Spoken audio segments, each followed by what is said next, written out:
I met this girl that I thought was perfect for me. Our relationship moved really quickly, and I started sleeping at her place after about 2 weeks of seeing each other. The first night that we stayed together, she scared me pretty badly. It's one of those things that you just can't shake off easily.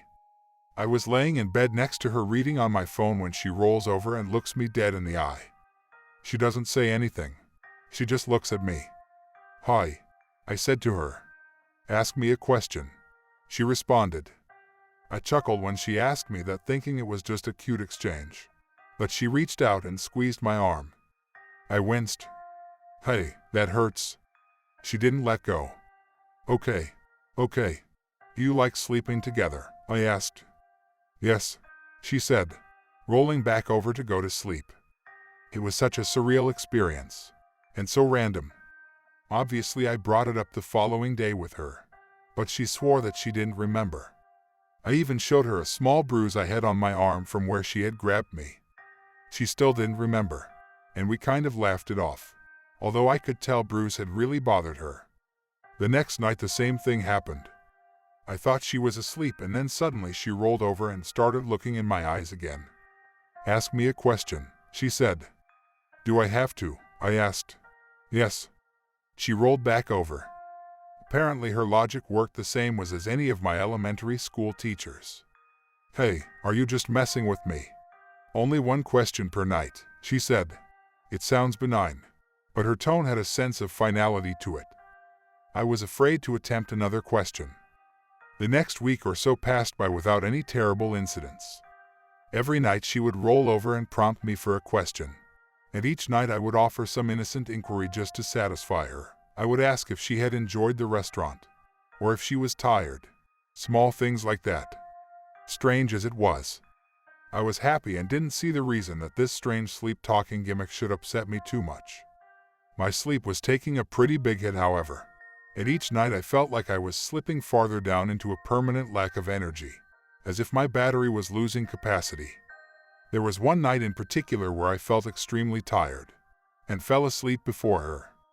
I woke up sometime in the night with her hand gripping my arm, asking me for another question. "Not tonight," I said. "Go back to sleep." "You have to ask a question," she said. Frustrated, I tried to shut her down with an absurd question. "Fine, when will I die? After me?" She rolled away as I sat up the way she had said those words. My body immediately broke into a cold sweat, and my stomach turned over. "What did you say?" I asked, angrily. "One question." "No, not tonight." I grabbed her. I didn't want to hurt her. I was just so frustrated, and admittedly pretty scared. I started to shake her. "Not tonight. You need to tell me. What is going on? Why are you doing this to me?" I was yelling loudly at this point. She didn't respond immediately until suddenly she turned and pushed me. My mind almost expected some kind of supernatural strength, but ultimately it was my balance that got me.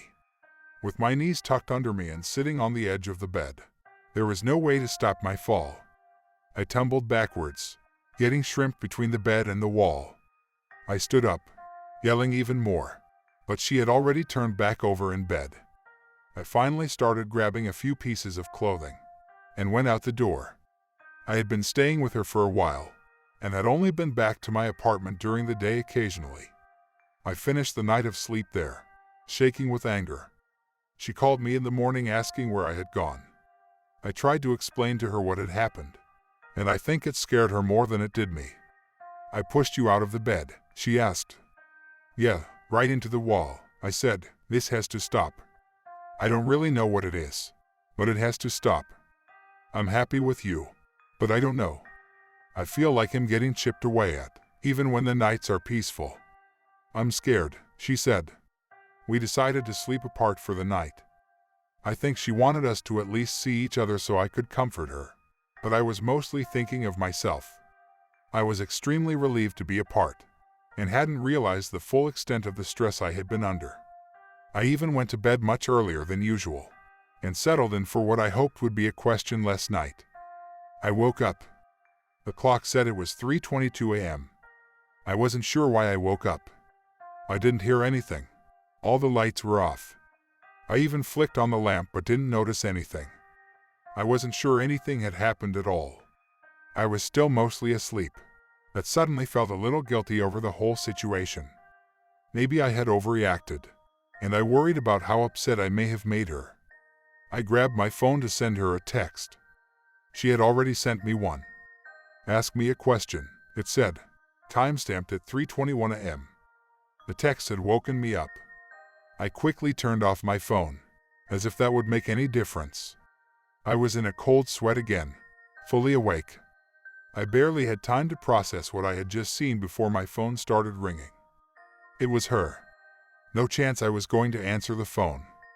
All of it started to feel like a sick joke, and I quickly lost my earlier feeling of guilt.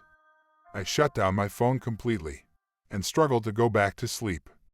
I felt like all I needed was one day and night of rest. 3:52 a.m. A knock at my door woke me up and I almost pissed myself. I knew it was her, and my fear grew without limits as I walked to the front door and looked out. There she was, beautiful but ghostly, somewhere she shouldn't be, standing in the hallway patiently. I held my head against the door, trying to decide what I should do.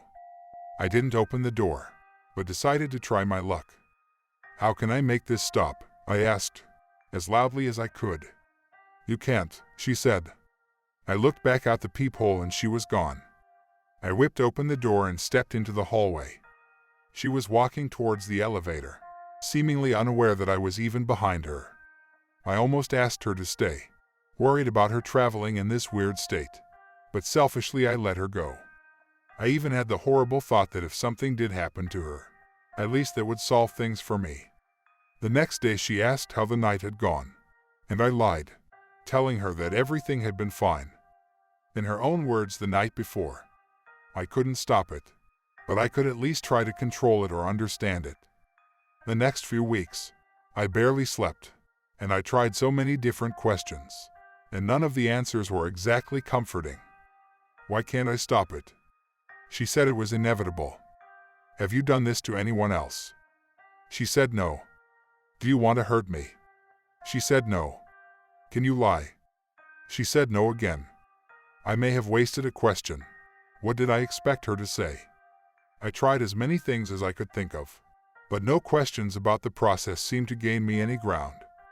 Each night I lost another little piece of myself, and I think there were some weeks I didn't really sleep at all, getting maybe 5 hours total across the whole span.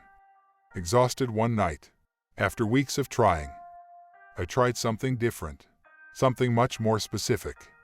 What is the number of days exactly that we will be in a romantic relationship after today?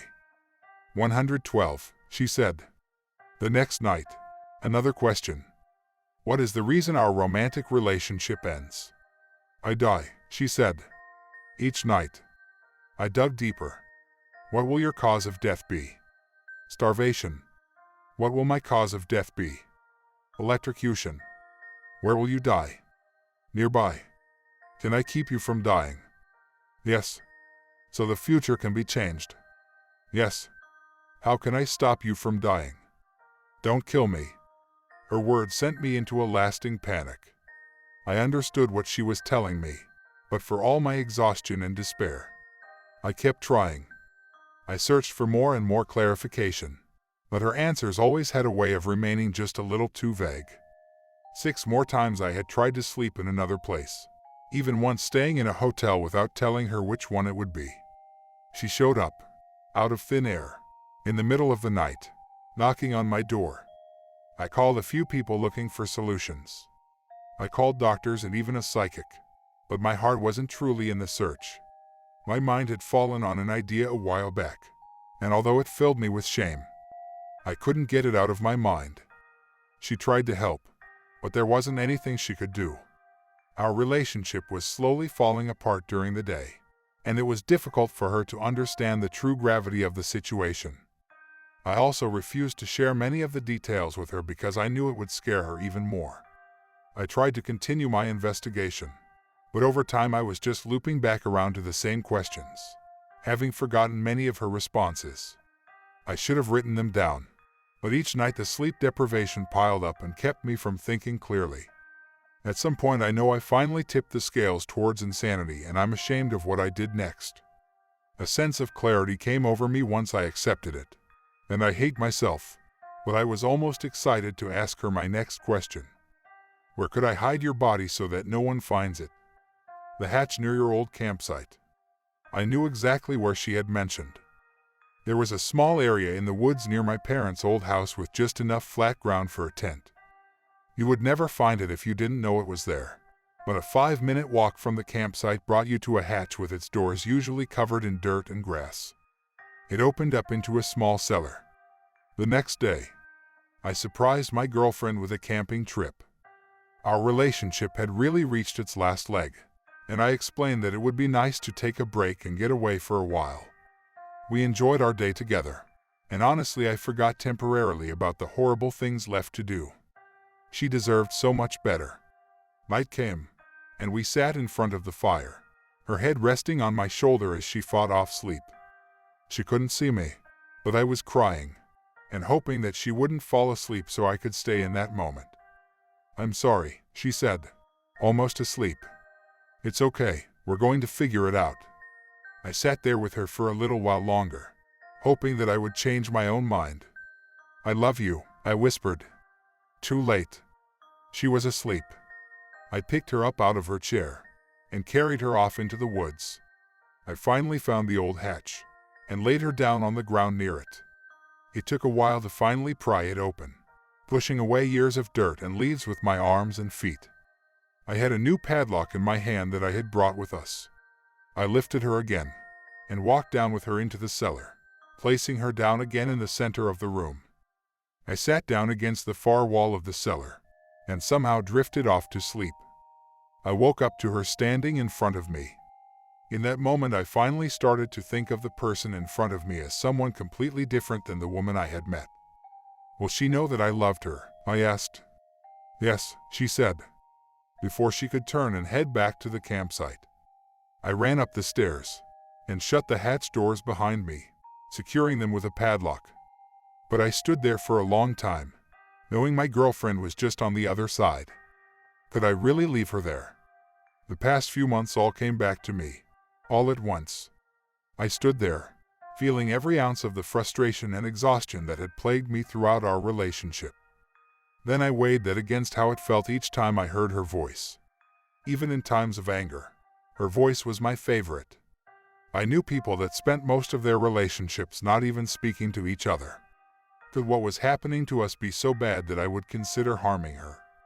I think I had even had dreams of carrying all this out, leaving her in there, dealing with the guilt as I tried to forget everything that happened. It almost felt as if I really had done it. And by this time, she hadn't been inside for only a few seconds, but instead days. As quickly as I had shut the doors of the hatch, I threw them open again. My girlfriend walked past me, back towards the campsite. Ashamed and exhausted, I collapsed. I wasn't sure how I could face her when she woke up. Going through the motions woke me up more than anything, and I realized how selfish I had been about the whole experience.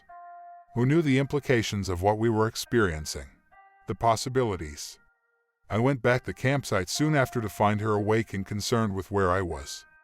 It took a couple hours and involved a lot of almost incoherent apologies, but I told her everything.